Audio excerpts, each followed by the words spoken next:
공부하는 박주임의 일본 역사 이야기. 두 번째 이야기는 조몬 시대와 야요이 시대입니다. 빙하기가 끝나고 일본 열도가 현재와 같은 지형을 갖추면서 새로운 문화가 형성되게 됩니다. 그것이 바로 조몬 문화입니다.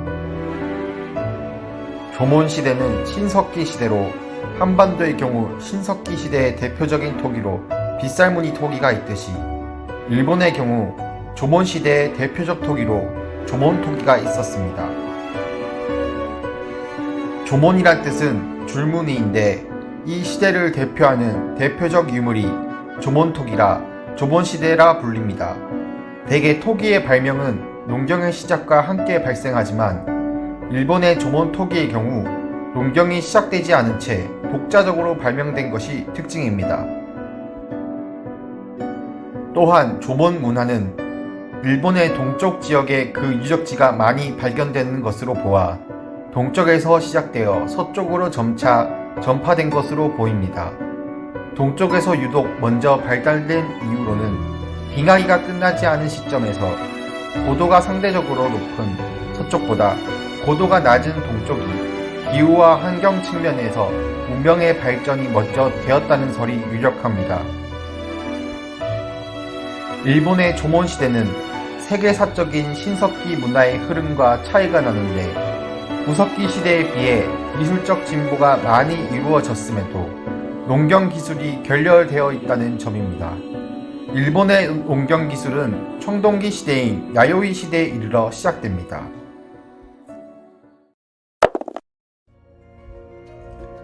조몬 시대 다음은 야요이 시대입니다.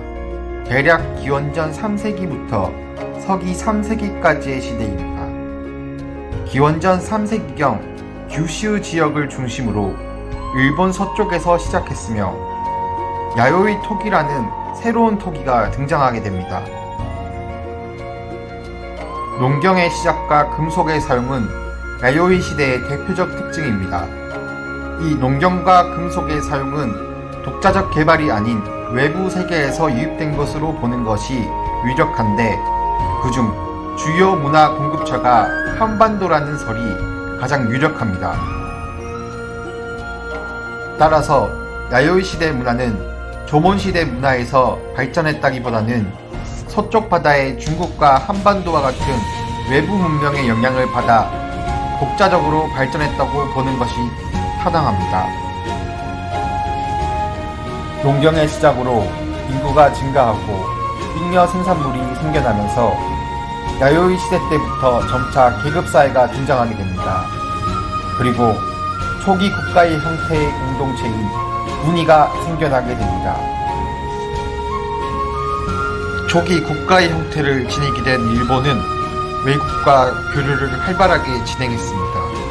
그 대표적 국가가 중국의 위나라였고 중국인들은 당시 일본인들의 모습을 삼국지 위서 동의정과 같은 역사서에 기록을 했는데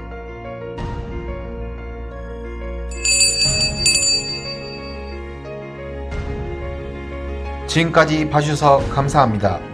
다음 시간에는 역사에 기록된 고대 일본인들의 생활 풍습을 다루도록 하겠습니다.